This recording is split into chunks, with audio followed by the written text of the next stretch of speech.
Google Drive storage full? How to free up space. First, go to drive.google.com/drives/quota.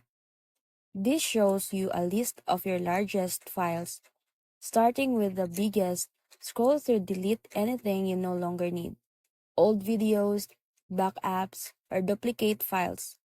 Next, don't forget about your Google Photos and Gmail.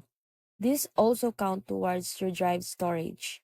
In Photos, delete large videos or high-res duplicates. In Gmail, search for this to find and delete old emails with big attachments. After deleting, open your trash in Drive and click Empty Trash. Files stay there and still take up space until they are permanently removed. For even more control, go to one.google.com/storage to see a full breakdown of what's using space across Drive, Gmail, and Photos. And that's it.